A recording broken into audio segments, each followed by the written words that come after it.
Om Shanti. Good morning. 9 दिसंबर 2020 के ईश्वरीय महावाक्य अर्थात मुरली सुनते हैं। आज प्यारे बाबा ने कहा है कि बच्चे, सर्विस अर्थ जो भी तुम्हारे मन के अंदर संकल्प चलते हैं, विचार चलते हैं, तो वो संकल्प व्यर्थ संकल्प नहीं है, ये बाबा ने कहा है। और फिर बाबा ने कहा है कि विकर्म से बचने के लिए तुम्हें कौन सी मना फर्ज अदाई भी करनी है, लेकिन तुम्हें अनासक्त भी रहना है। तो जैसे कि मित्र संबंधियों की सेवा भी करनी है, ये फर्ज अदाई है, लेकिन मन के अंदर कि ये भावना हो कि जो भी हम सेवा कर रहे हैं वो ईश्वरीय सेवा है, ये भावना होनी चाहिए, उसमें मोह नहीं होना चाहिए, ये प्यारे बाबा ने कहा है। तो सुनते हैं प्यारे बाबा के मधुर महावाक्य, ईश्वरीय महावाक्य अर्थात मीठे बाबा की मीठी मुरली। बाबा कहते हैं, मीठे बच्चे, जो संकल्प ईश्वरीय सेवा अर्थ चलता है उसे शुद्ध संकल्प व निरसंकल्प ही कहेंगे, व्यर्थ नहीं। बाबा ने कहा, मीठे बच्चे, जो संकल्प ईश्वरीय सेवा अर्थ चलता है उसे शुद्ध संकल्प व निरसंकल्प ही कहेंगे, व्यर्थ नहीं। आज की मुरली में प्रश्न है, विकर्मों से बचने के लिए कौन सी फर्ज अदाई पालन करते भी अनासक्त रहो।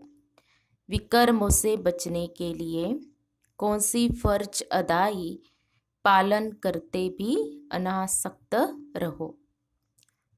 उत्तर है, बाबा ने कहा, मित्र संबंधियों की सर्विस भले करो, लेकिन अलौकिक ईश्वरीय दृष्टि रख कर के करो, उनमें मोह की रग नहीं जानी चाहिए।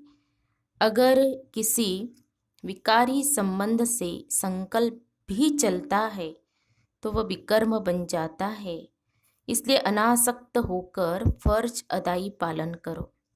जितना हो सके देही अभिमानी रहने का पुरुषार्थ करो।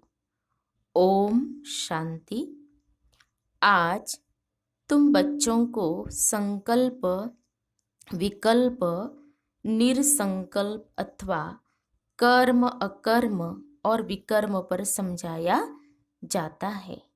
जब तक तुम यहाँ हो तब तक तुम्हारे संकल्प जरूर चलेंगे। संकल्प धारण किए बिना कोई मनुष्य एक क्षण भी रह नहीं सकता है।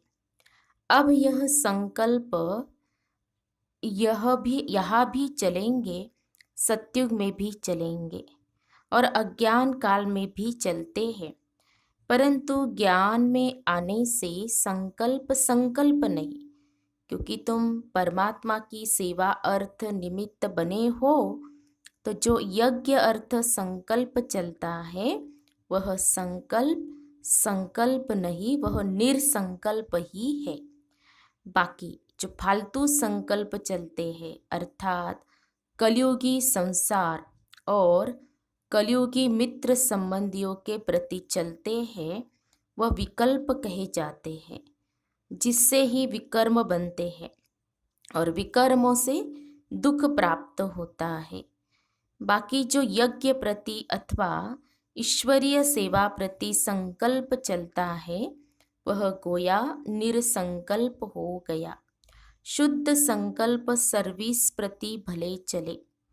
देखो, बाबा यहाँ बैठा है, तुम बच्चों को संभालने अर्थ, उसकी सर्विस करने अर्थ माँ बाप का संकल्प जरूर चलता है, परंतु यह संकल्प नहीं, इससे विकर्म नहीं बनता है।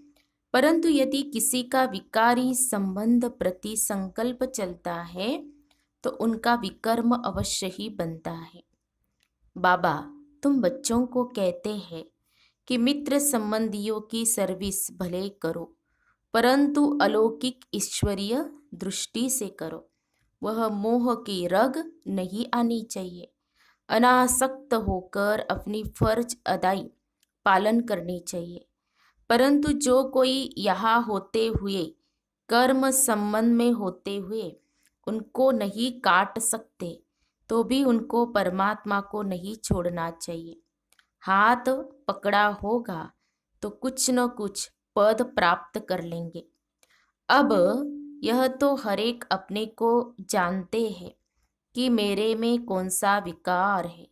अगर किसी में एक भी विकार है तो वह देह अभिमानी जरूर ठहरा।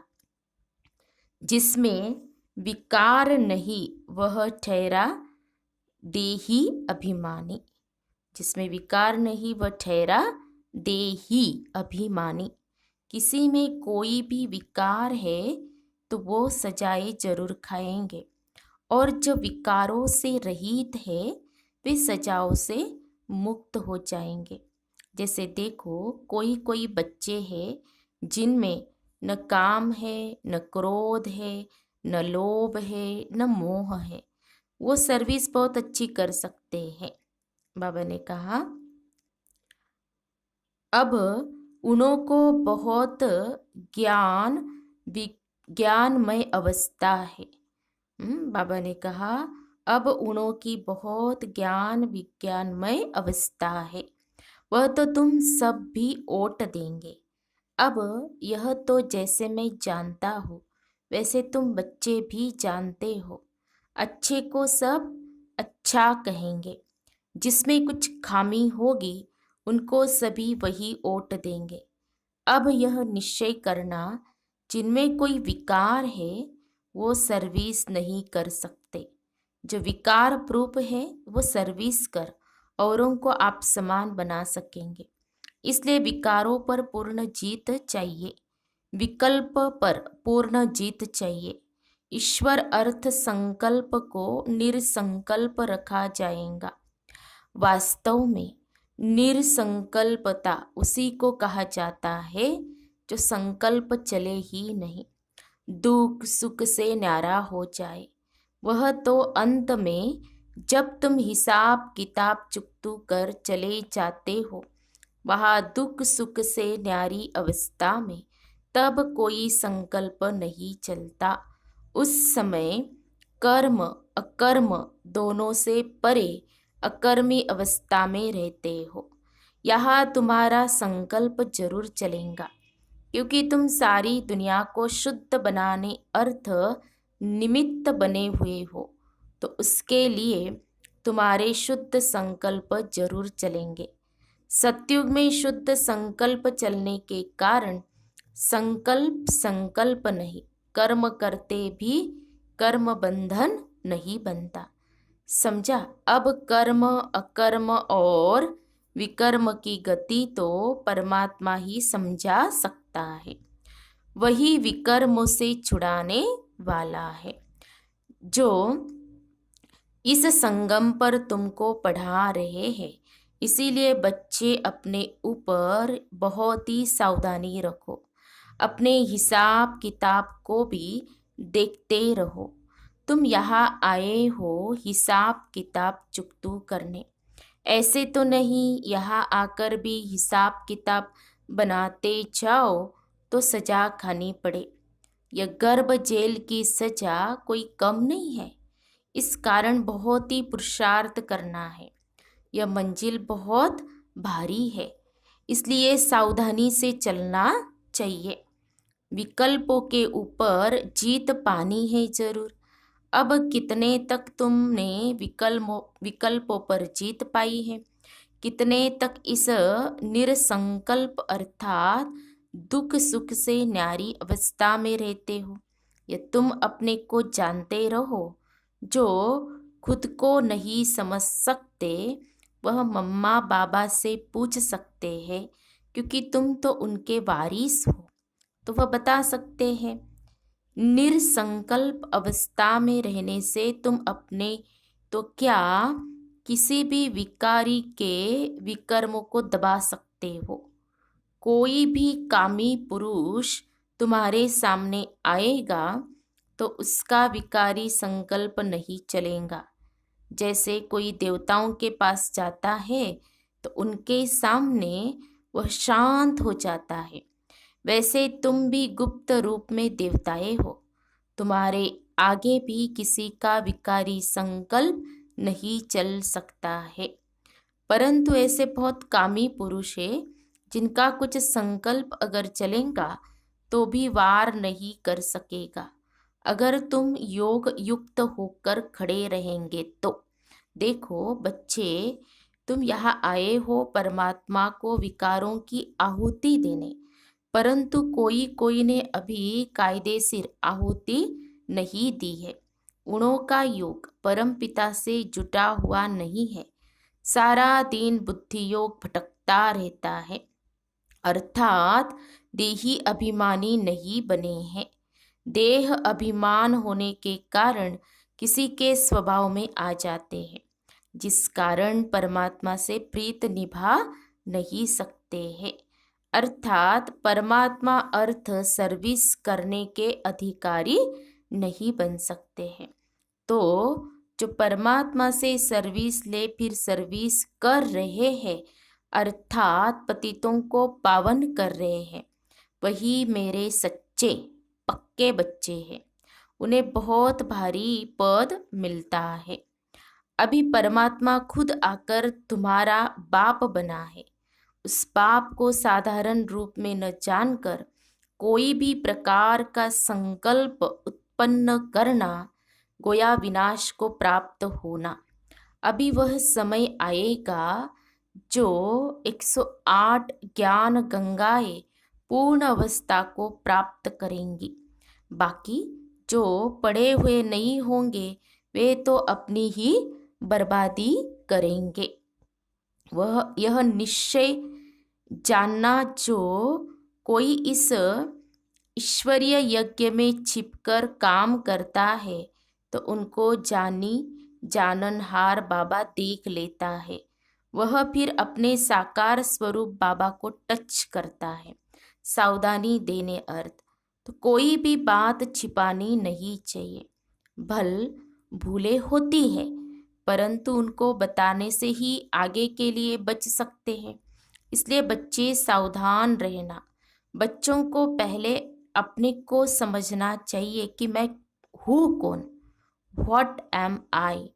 मैं शरीर को नहीं कहते, मैं कहते हैं आत्मा को। मैं आत्मा कहाँ से आया हूँ, किसकी संतान हूँ। आत्मा को जब यह मालूम पड़ जाए कि मैं आत्मा परम पिता परमात्मा की संतान हूँ, तब अपने बाप को याद करने से खुशी आ जाए। बच्चे को खुशी तब आती है जब बाप के ऑक्यूपेशन को जानता है। जब तक छोटा है, बाप के ऑक्यूपेशन को नहीं जानता, तब तक इतनी खुशी नहीं रहती। जैसे बड़ा होता जाता, बाप के ऑक्यूपेशन का पता पड़ता जाता, तो वो नशा, वह खुशी चढ़ती जाती है। तो पहले उनके ऑक्यूपेशन को जानना है कि हमारा बाबा कौन है, वह कहाँ रहता है। अगर कहे आत्मा उसमें मर्ज हो जाएंगी तो आत्मा विनाशी हो गई, तो खुशी किसको आएगी? तुम्हारे पास जो नए जिज्ञासु आते हैं उनको पूछना चाहिए कि तुम यहाँ क्या पढ़ते हो, इससे क्या स्टेटस मिलती है। उस कॉलेज में तो पढ़ने वाले बताते हैं कि हम डॉक्टर बन रहे हैं, इंजीनियर बन रहे हैं, तो उन पर विश्वास करेंगे ना कि यह बरोबर पढ़ रहे हैं। यहाँ भी स्टूडेंट्स बताते हैं कि यह है दुख की दुनिया, जिसको नर्क, हेल अथवा डेविल वर्ल्ड कहते हैं। उनके अगेंस्ट है हेवन अथवा डीटी वर्ल्ड, जिसको स्वर्ग कहते हैं। यह तो सभी जानते हैं, समझ भी सकते हैं कि यह वह स्वर्ग नहीं है, यह नरक है अथवा दुख की दुनिया है, पाप आत्माओं की दुनिया है। तब तो उसको पुकारते हैं कि हमको पुण्य की दुनिया में ले चलो। तो यह बच्चे जो पढ़ रहे हैं वह जानते हैं कि हमको बाबा उस पुण्य की दुनिया में ले चल रहे हैं। तो जो नए स्टूडेंट आते हैं उनको बच्चों से पूछना चाहिए, बच्चों से पढ़ना चाहिए। वह अपने टीचर का अथवा बाप का ऑक्यूपेशन बता सकते हैं। बाप थोड़े ही अपनी सराहना खुद बैठ करेंगे, टीचर अपनी महिमा खुद सुनाएगा क्या? वह तो स्टूडेंट सुनाएंगे कि यह ऐसा टीचर है। तब कहते हैं स्टूडेंट शोज मास्टर। तुम बच्चे जो इतना कोर्स पढ़कर आए हो, तुम्हारा काम है नयों को बैठ समझाना। बाकी टीचर जो बीए एमए पढ़ा रहे हैं वह बैठ नए स्टूडेंट को एम ABC सिखलाएंगे क्या? कोई कोई स्टूडेंट अच्छे होशियार होते हैं, वह दूसरों को भी पढ़ाते हैं। उसमें माता गुरु तो मशहूर है। तो यह है डीटी धर्म की पहली माता, जिसको जगदम्बा कहते हैं। माता की बहुत महिमा है। बंगाल में काली, दुर्गा, सरस्वती और लक्ष्मी, इन 4 देवियों की बहुत पूजा करते हैं। अब उन 4 का ऑक्यूपेशन तो मालूम होना चाहिए। जैसे लक्ष्मी है तो वह है गॉडेस ऑफ वेल्थ, वह तो यहाँ ही राज्य करके गई है। बाकी काली, दुर्गा आदि यह तो सब इस पर नाम पड़े हैं। अगर 4 माताएं हैं तो उनके 4 पति भी होने चाहिए। अब लक्ष्मी का तो नारायण पति प्रसिद्ध है। काली का पति कौन है? शंकर। लेकिन शंकर को तो पार्वती का पति बताते हैं। पार्वती कोई काली नहीं है। बहुत है जो काली को पूजते हैं, माता को याद करते हैं, लेकिन पिता का पता नहीं है। काली का या तो पति होना चाहिए या पिता होना चाहिए, लेकिन यह कोई को पता नहीं है। तुमको समझाना है कि दुनिया यह एक ही है। जो कोई समय दुख की दुनिया अथवा दोजक बन जाती है, वही फिर सतयुग में बहिष्ठ अथवा स्वर्ग बन जाती है। लक्ष्मी नारायण भी इस ही सृष्टि पर सतयुग के समय राज्य करते थे। बाकी सूक्ष्म में तो कोई वैकुंठ है नहीं जहाँ सूक्ष्म लक्ष्मी नारायण है। उनके चित्र यहाँ ही है तो जरूर यहाँ ही राज्य करके गए हैं। खेल सारा इस कॉर्पोरियल वर्ल्ड में चलता है। हिस्ट्री ज्योग्राफी इस कॉर्पोरियल वर्ल्ड की है। सूक्ष्म वतन की कोई हिस्ट्री ज्योग्राफी होती नहीं। लेकिन सभी बातों को छोड़ तुमको नए जिज्ञासु को पहले अल्फ सिखलाना है, फिर बे समझाना है। अल्फ है गॉड, वह सुप्रीम सोल है।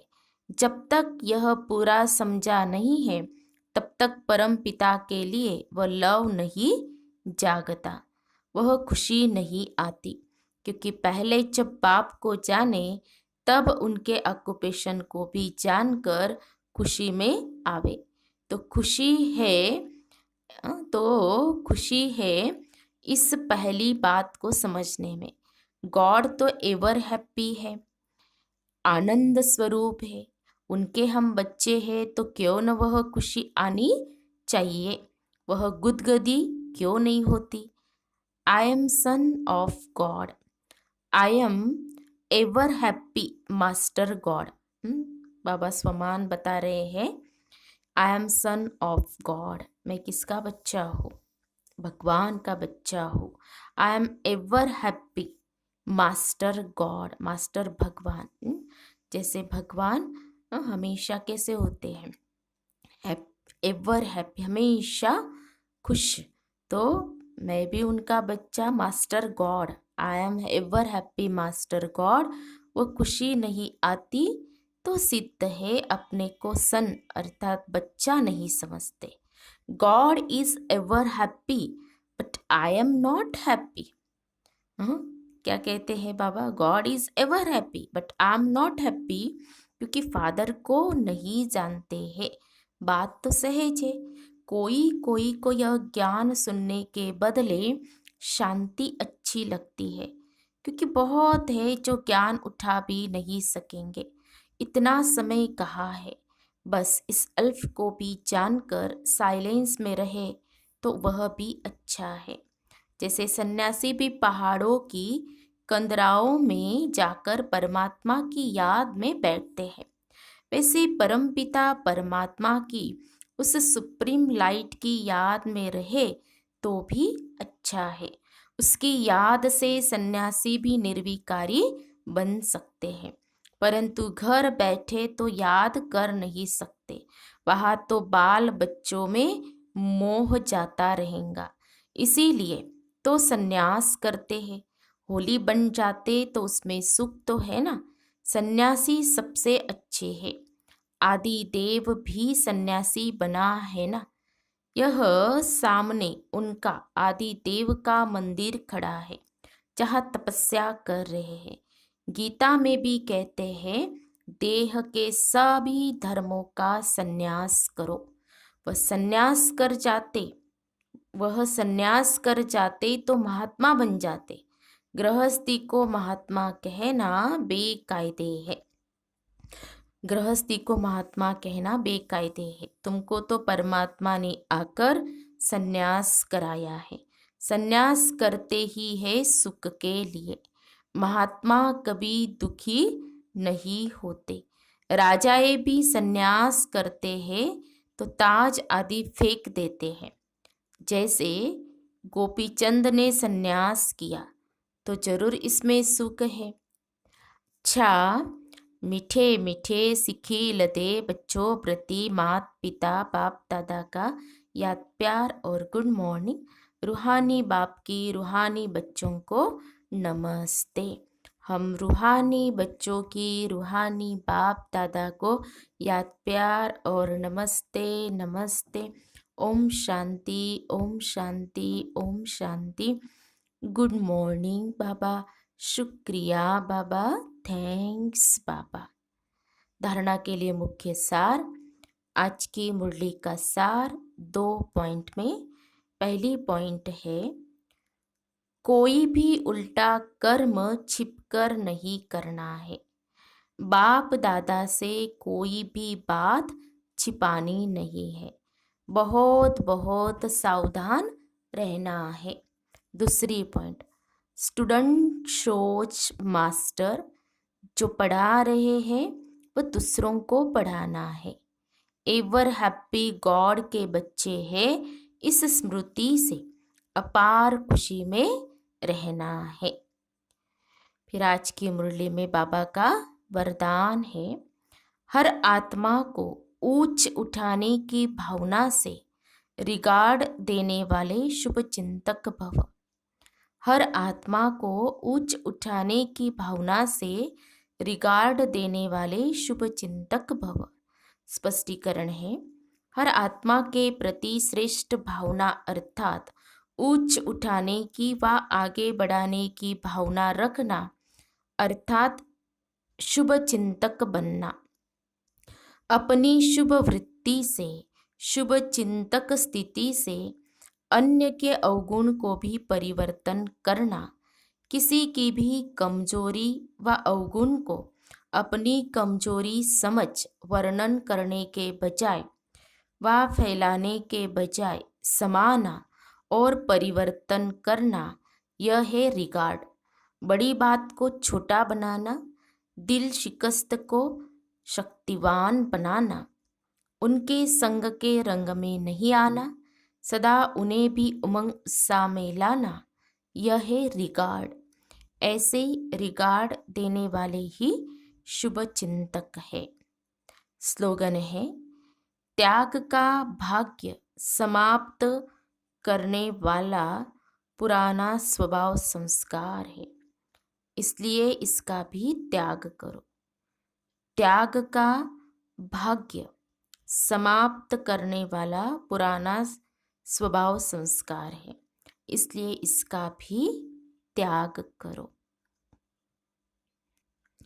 तो ये थे प्यारे बाबा के मधुर महावाक्य, ईश्वरीय महावाक्य अर्थात मुरली। तो हम सब ने प्यारे बाबा की मुरली सुनी। तो बाबा ने हम बच्चों को टाइटल दिया, सम्मान दिए, तो सारा दिन उसी में रहेंगे कि मैं कौन हूँ, I am the sun of God, और गॉड एवर हैप्पी है तो मैं भी उनका बच्चा एवर हैप्पी मास्टर गॉड हूँ, है ना। तो इस सम्मान को भी क्या करना है, याद करना है। और बाबा ने जो कहा कि सेवा तो प्रति जो संकल्प चलते हैं, सेवा के प्रति जो संकल्प चलते हैं, तो वो संकल्प व्यर्थ नहीं है।